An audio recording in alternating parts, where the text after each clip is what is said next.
She was only supposed to cover one shift as a nanny, but by the end of the week, the millionaire CEO wasn't just thanking her. He was down on one knee. Olivia Moore hadn't expected her Tuesday to begin with a lie. Technically, it was a favor. A quick stand-in for her roommate Jenna, who had been working as a live-in nanny for the past few months. Jenna had come down with the flu and could barely sit upright, much less keep up with a 3-year-old. "I just need you to go for one day," she croaked from beneath 3 layers of blankets. "Just until Mr. Harper finds backup.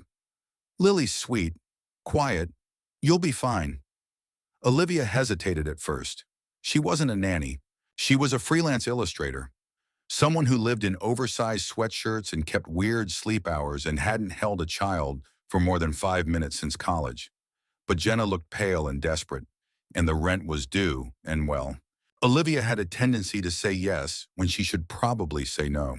So she borrowed Jenna's uniform cardigan, tied her long, dark hair back into a braid, and took a cab across the city to one of those neighborhoods where the houses didn't have numbers, just gates.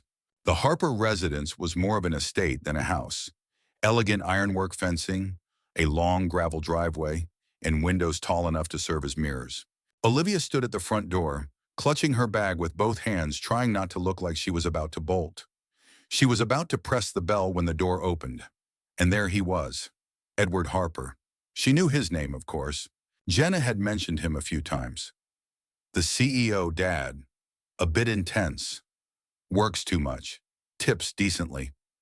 But nothing could have prepared Olivia for the real thing. Tall, impeccably dressed in a tailored navy blue suit. Dark brown hair swept back like he belonged on the cover of a magazine.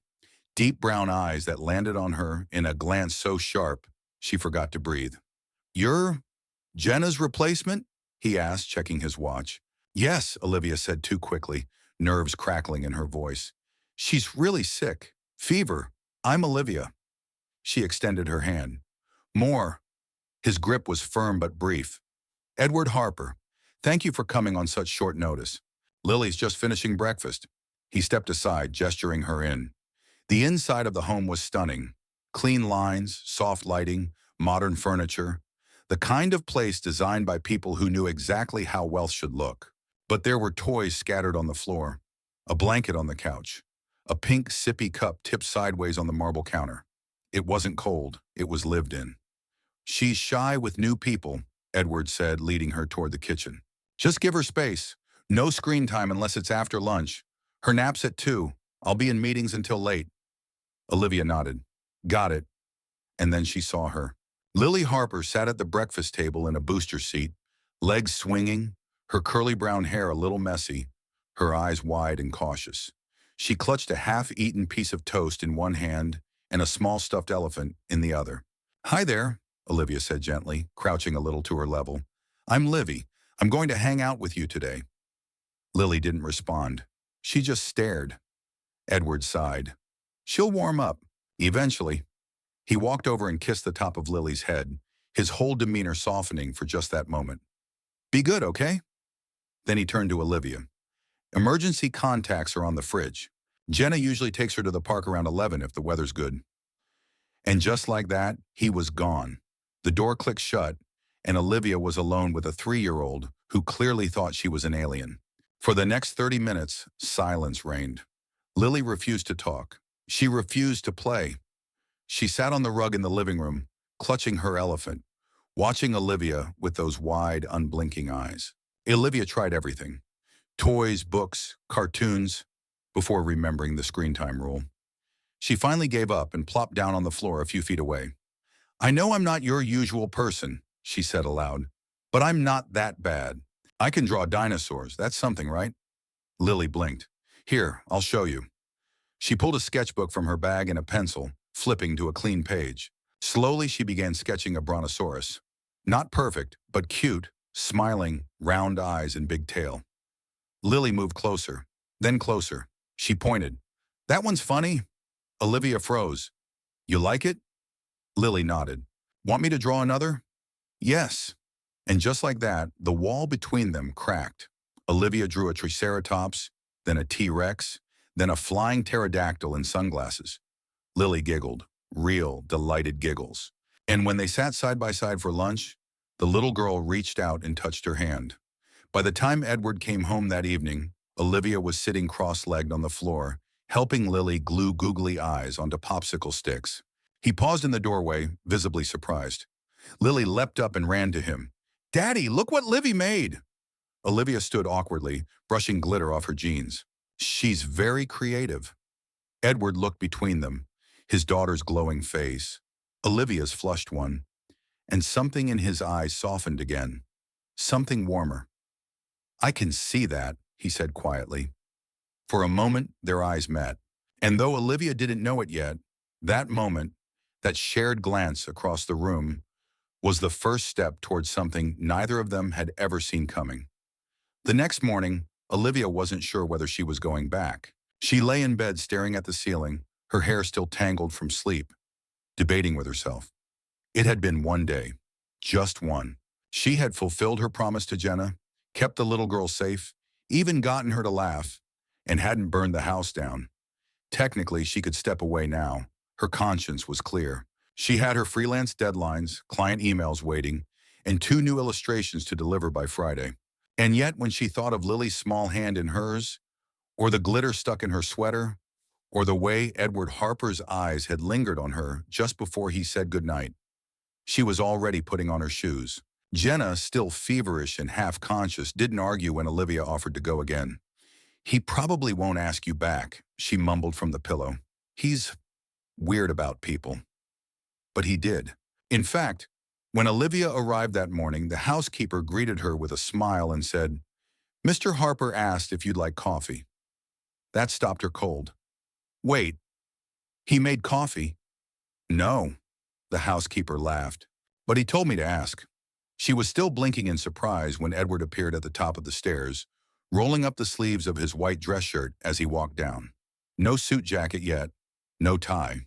And for the first time, Olivia noticed that beneath the polished exterior, he actually looked tired, like someone who carried more weight than he let on. "Morning," he said, adjusting the cuff on his wrist.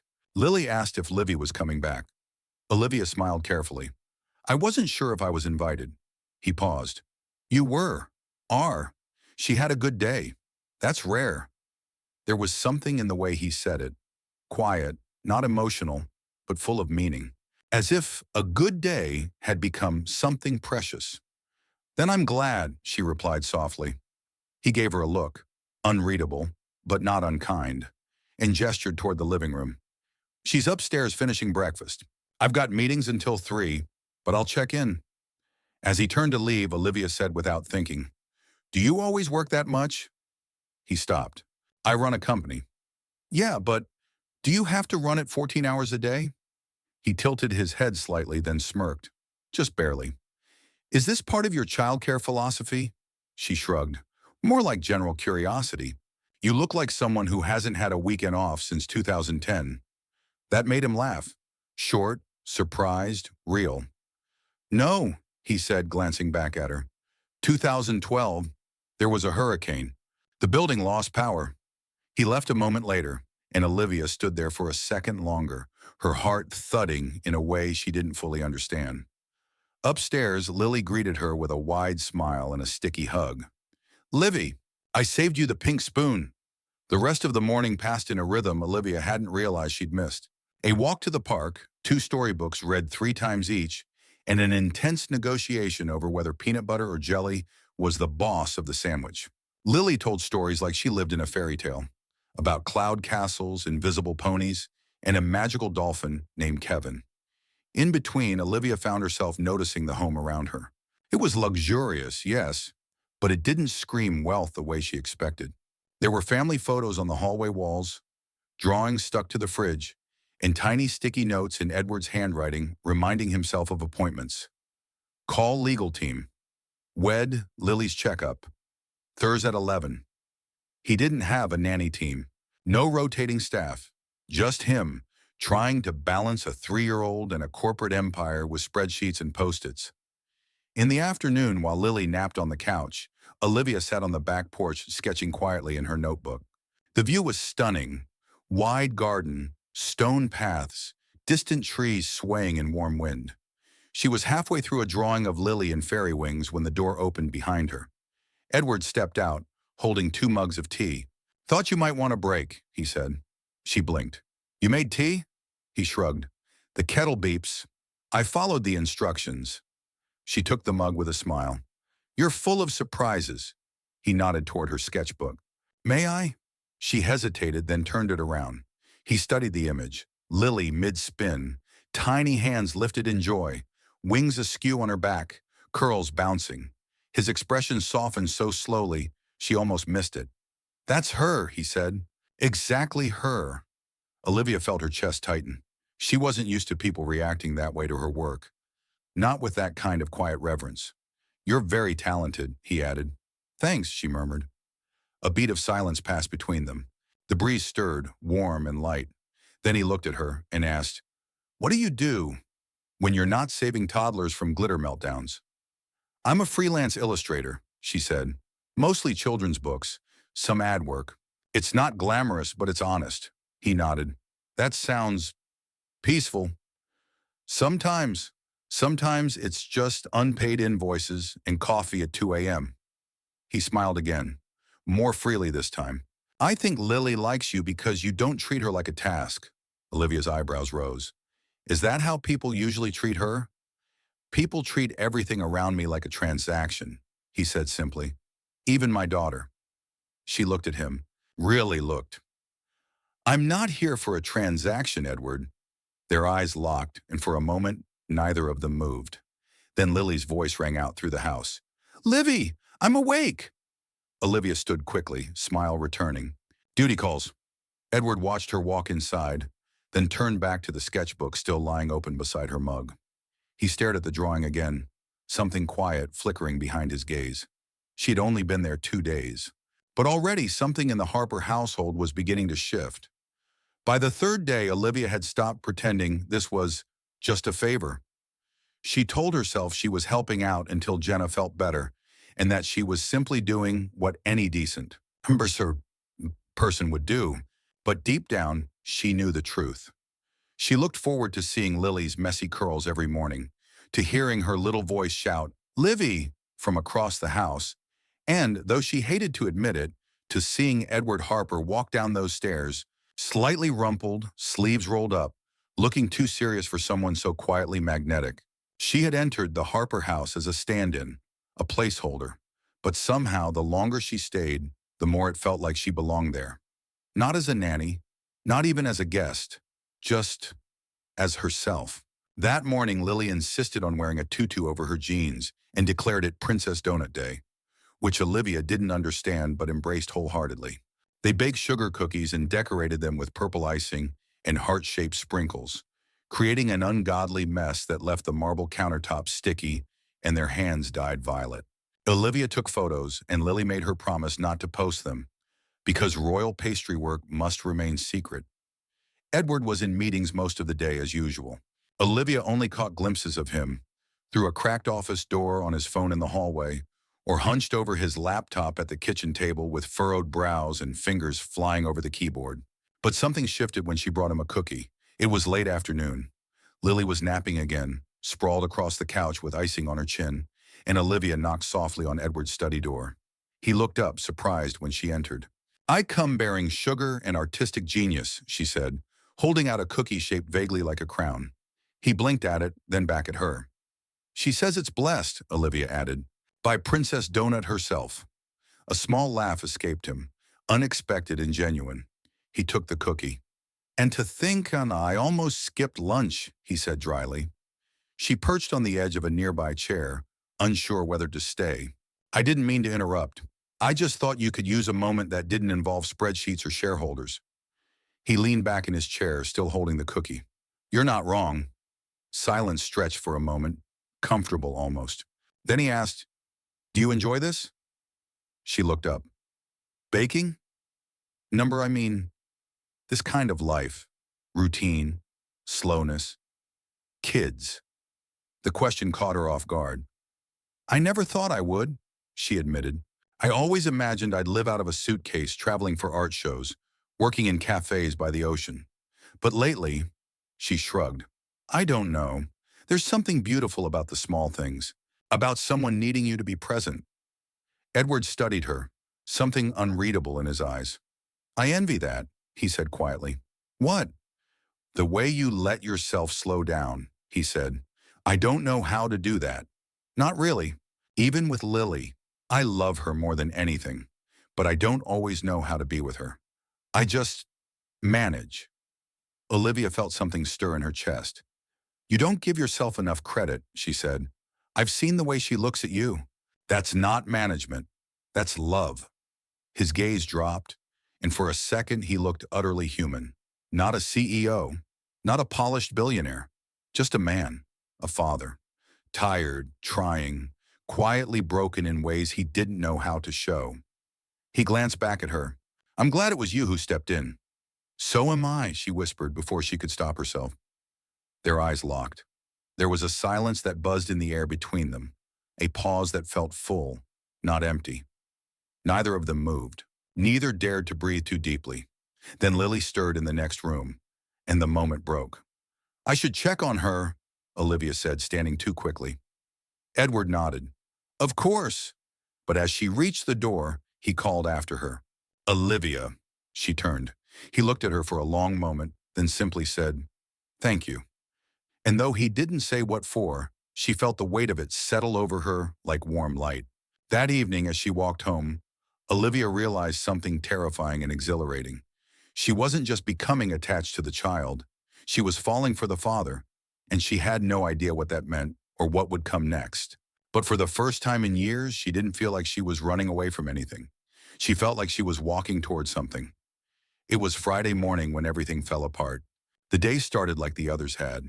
Soft light through the windows, the scent of coffee drifting through the kitchen, and Lily wrapped around Olivia's leg, demanding they wear matching socks. Because we're best friends now.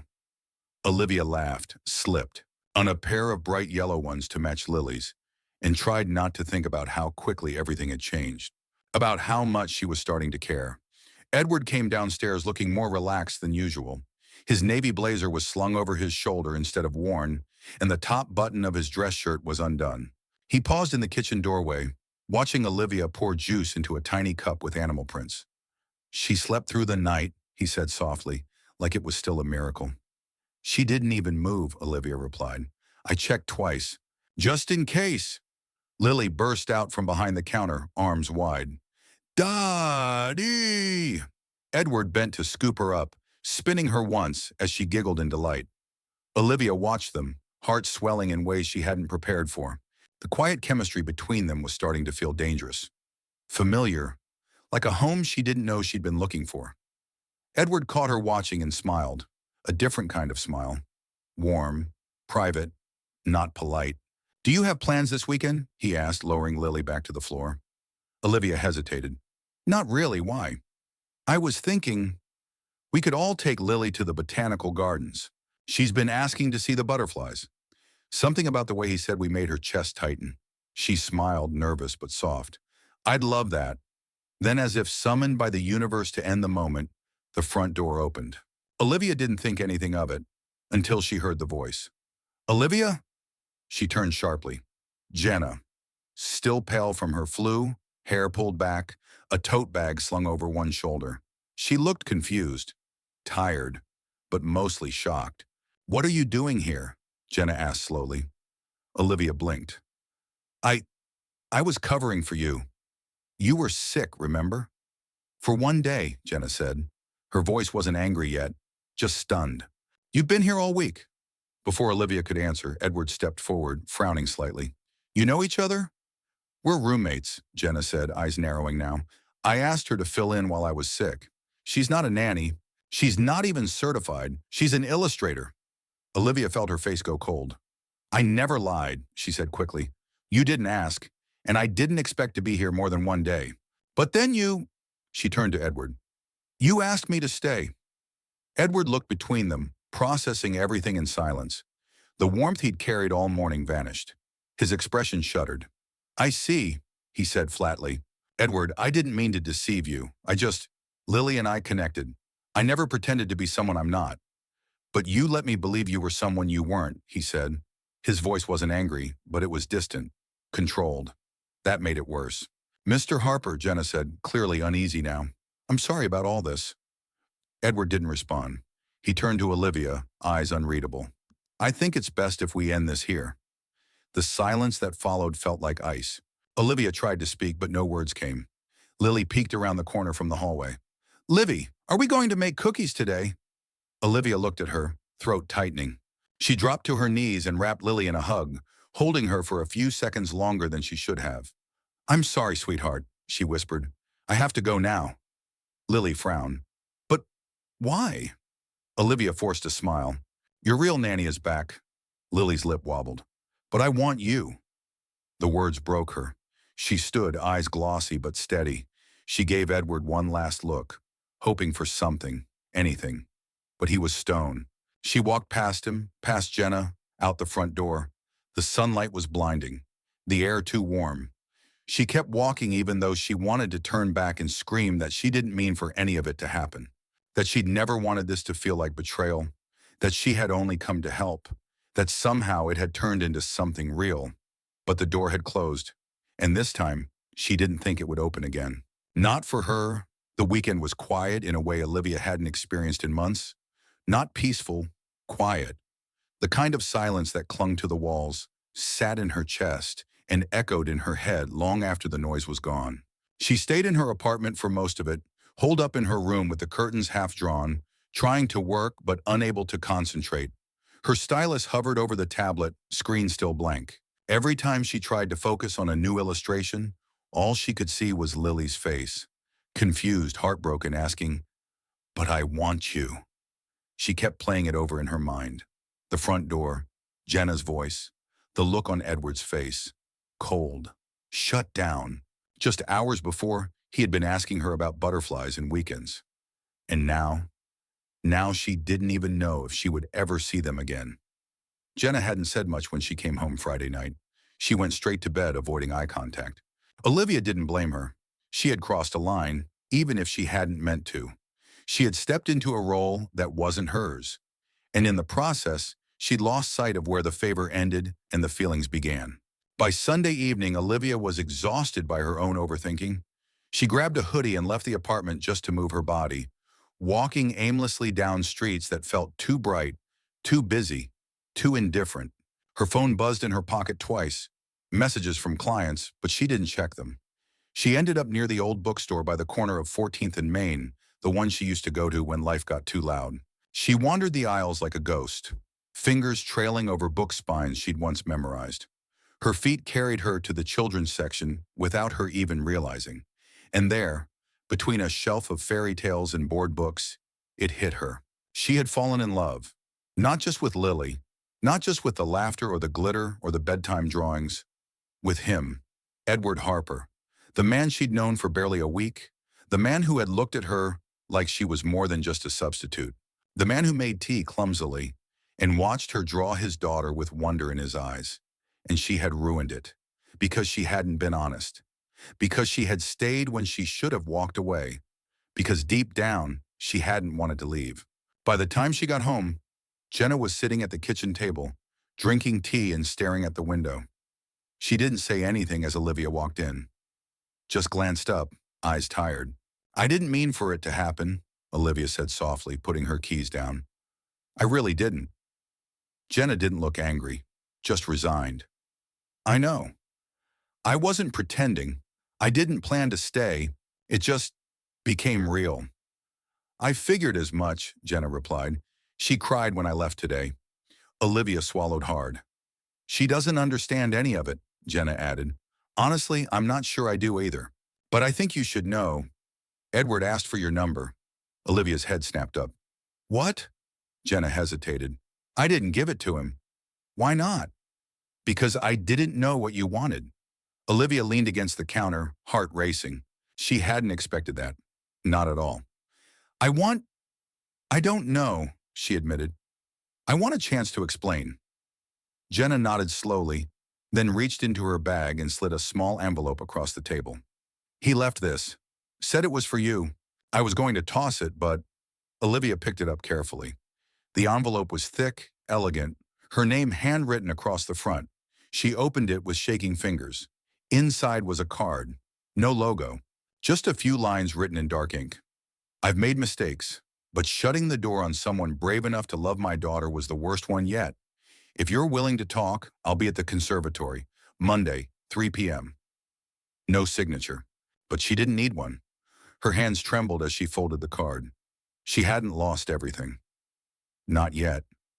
Monday afternoon arrived with a tension Olivia felt deep in her bones. Every tick of the clock pushed her closer to the moment she wasn't sure she was ready for, yet knew she couldn't avoid. She dressed carefully, casual but not careless. A soft beige sweater, dark jeans, minimal makeup. She told herself she wasn't dressing for him, but her reflection in the mirror knew better. At 2:45 p.m., she stood at the gates of the city conservatory, clutching the note Edward had left for her, like it might vanish if she let go. The building loomed ahead, made of glass and iron, elegant and old-fashioned, nestled between manicured trees and quiet stone benches. Butterflies danced in the garden air outside as if foreshadowing the very memory that had almost been their beginning. Inside, the scent of soil, humidity, and blooming orchids greeted her. She wandered past rows of delicate greenery and walls of moss until she saw him. Edward was standing near a koi pond in the eastern wing, hands in his pockets, dressed in a simple navy sweater and dark slacks. No tie, no blazer. He looked different somehow, more grounded, less polished, as if life had stripped away something artificial and left only the man beneath it. He turned when he heard her footsteps. Their eyes met. For a moment, neither of them said a word. Then he exhaled slowly, almost in disbelief. You came. I wasn't sure I would, Olivia admitted. I wasn't sure you should, he replied. She stepped closer. But I'm here. He nodded, motioning gently toward a bench by the pond. They sat not too close, the silence between them loaded with everything unspoken. I owe you more than an apology, he began. I was cold. I was judgmental. I reacted like someone protecting a brand, not a child. Olivia shook her head. You were blindsided. I understand. No, he said firmly. I should have asked. I should have listened. Instead, I shut the door because it was easier than feeling vulnerable. He paused, struggling. You weren't dishonest. Not really. You stepped in when no one else would. You cared for my daughter. You brought her joy. And in the process, you changed something in me too. Olivia looked away, eyes wet. It was only supposed to be one day, just helping out. But Lily, she pulled me in. And then there was you. Edward turned toward her slowly. You saw me, Olivia. Not the CEO, not the man with a gated house and a last name people whisper at board meetings. Just me. No one's done that in a long time. His voice wavered. You gave us something I didn't realize we were missing. Light, laughter, warmth. You didn't ask for anything in return. You didn't take. You gave. Tears pricked the corners of her eyes. You make it sound like I saved you. He gave a soft smile. You did. And I'm sorry I pushed you away for it. A hush settled over the conservatory, broken only by the soft ripple of water as a koi surfaced and disappeared again. Then Edward leaned forward, elbows on his knees, staring at the stone path ahead. I don't know what comes next, he said quietly, but I know this. I want you in our lives, not just as Lily's friend, not just as a beautiful memory, but as someone real, someone we build something with. Olivia's heart stuttered. You want more? He looked at her, eyes clear. I want you, and I want to give you time, honesty, space, whatever it takes. But I'm not pretending anymore. I don't want to miss another moment with you. She searched his face. No performance, no expectation, just sincerity. I've been scared, she whispered. So have I. He reached for her hand, not forcefully, but like an invitation. And when she placed hers in his, everything quieted. They sat like that for a long time. Not as two people who had broken something, but as two who were finally willing to rebuild it, hand in hand. No more hiding, no more pretending. Just the fragile, beautiful beginning of trust. And the first breath of something that already felt like home. The first time Olivia returned to the Harper house after everything, it felt like crossing a threshold into a memory. Only this time, the memory was alive and waiting for her. The house looked the same, but it felt different. Warmer somehow. as if it had been holding its breath and now exhaled the moment she stepped inside. Lily was the first to see her. She squealed from the staircase like she'd just seen a real-life superhero. "Livy!" Before Olivia could even set her bag down, Lily flung herself into her arms, nearly knocking her off balance. "I missed you so much," Lily said, her tiny arms wrapped tight around Olivia's neck. "I told Daddy I was mad at him for a whole day after you left." Olivia laughed, tears already springing to her eyes. "I missed you too, sweetheart." Edward appeared a moment later, standing quietly by the doorway, watching them with an expression that held too many emotions to name. Gratitude, awe, maybe a little guilt, but mostly something softer, something steady. "She hasn't stopped talking about you," he said. "I can't imagine why," Olivia replied, setting Lily down gently. "We only decorated half the kitchen in glitter and gave her dinosaur cupcakes for breakfast once." Edward chuckled, then approached slowly. "I'm glad you came," he said. "I'm glad you asked me," she said. It wasn't awkward, not really. It was tentative. Two people relearning each other. But it wasn't broken anymore. There were cracks, yes, but now filled with gold. The days that followed settled into a new kind of rhythm. Olivia didn't come every day, but when she did, it wasn't as the nanny. She was simply Olivia, the woman Lily adored, and the woman Edward no longer pretended not to be watching when she laughed across the room or sang along to children's music. With far too much theatrical flair, sometimes they all cooked dinner together. Sometimes Edward would cancel late meetings just to be home in time for bedtime stories. Sometimes after Lily had fallen asleep, Olivia and Edward would sit in the living room, the lights low, talking about everything and nothing. It was slow, intimate, real. One evening, Olivia arrived early and found Edward outside in the backyard, sleeves rolled up, tools in hand, building what appeared to be a small wooden playhouse. "You're not actually doing this yourself," she teased, walking up to him. He glanced up, his shirt damp with sweat, hair a little disheveled. "What gave me away? The uneven roof or the injured thumb?" She smiled. "Both. I figured if Lily was going to build castles in her imagination, she should have one in the backyard too." Olivia watched him for a moment. "You've changed." He wiped his forehead with the back of his arm. "You think? You laugh more. You stay still, and you don't check your phone every 7 seconds." He looked at her, seriously now. "You're why?" She looked away, suddenly self-conscious. "Don't do that," he said softly. "Don't pull back when I get close." She met his eyes again. "It's not that I don't want to. It's just, I've been in places that felt safe before, and they weren't." "I'm not perfect," he said. "I mess up. I have blind spots. But I've never wanted something to work the way I want this to." He stepped forward, not rushing, just grounding himself near her. "You're not a stand-in. You're not temporary. You walked into my house pretending to help someone else, and somehow you became the one who helped me. And I don't want to lose that." There it was. Plain, clear, unpolished truth. Olivia felt something inside her unravel, but not in a frightening way. It was release, the slow letting go of fear, the beginning of trust. She reached out, brushing a bit of sawdust from his collar. "Then don't lose it," she whispered. He leaned forward gently, giving her every chance to pull away. But she didn't. Their lips met, soft and hesitant at first, like a question. And when she didn't pull back, when she melted into him, the kiss deepened. No longer a question, but an answer. A beginning. When they parted, Edward touched her cheek. "I'm not asking for a promise," he said. "Just a chance." "You already have it," she whispered, breathless. That night, as Olivia read to Lily from a picture book about stars and faraway places, Edward sat nearby, just listening. The three of them, a moment suspended in something whole. When the book closed and Lily drifted to sleep between them, Olivia looked over and saw it in his eyes again.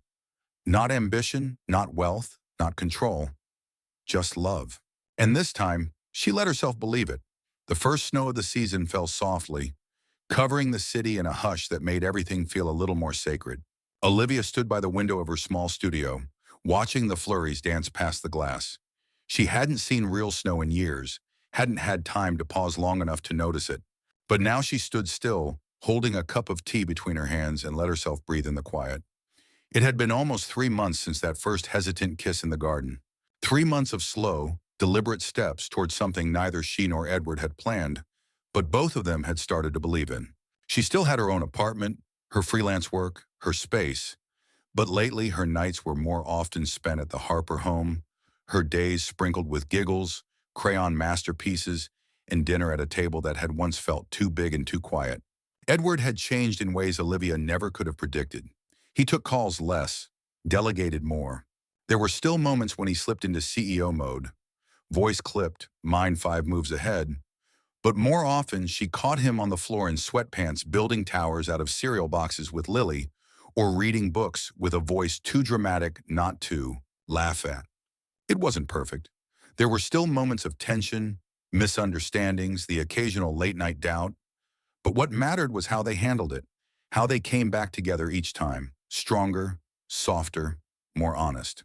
Edward wasn't afraid to admit when he was wrong now, and Olivia wasn't afraid to ask for what she needed. They were building something not out of convenience, but out of choice.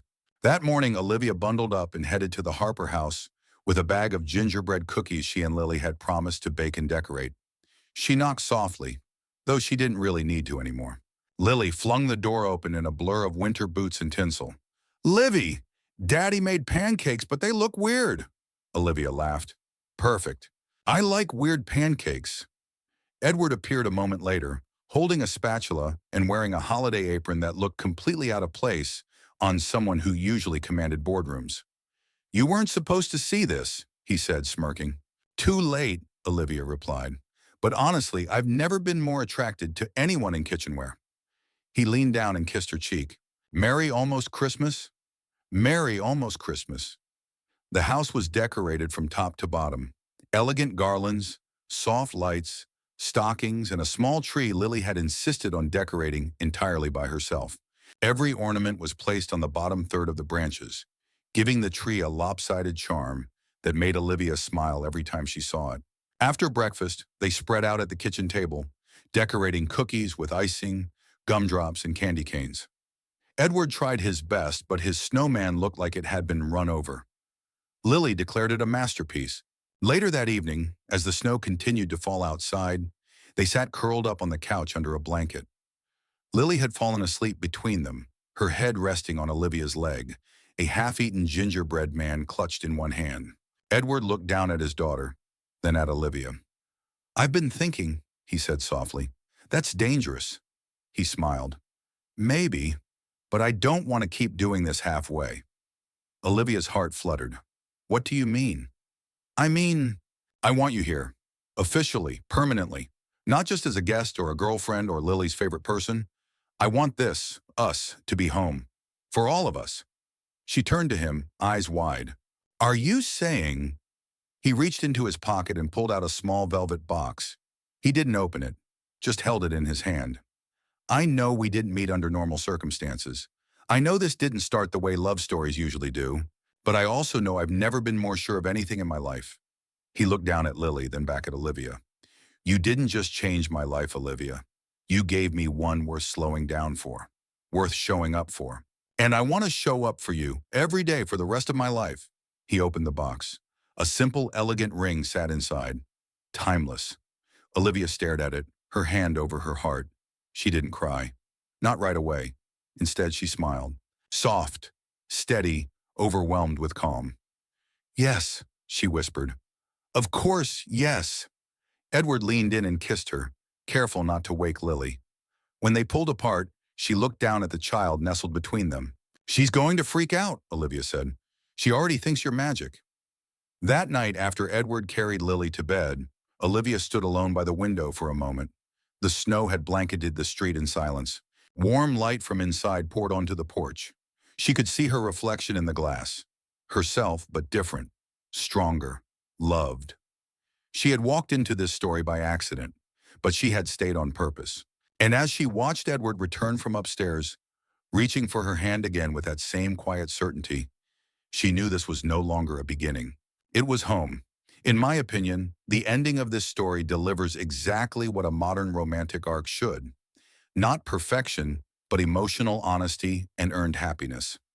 Olivia didn't chase wealth, power, or a fairy tale. She stumbled into a world she didn't belong to, on paper, and instead of pretending, she simply showed up with heart, humor, and authenticity. That's what made her unforgettable. She didn't rescue Edward or his daughter. She reminded them what love without conditions looked like. And Edward, for his part, didn't just fall in love. He evolved. He shed the armor of CEO control and learned to be vulnerable, to choose connection over image. The proposal wasn't a climax, it was a quiet, grounded promise that reflected how far both of them had come. What I love most is that this wasn't a story about saving or being saved. It was about two people making room for each other in real life, messy and beautiful. And that's what makes the ending not just satisfying, but real.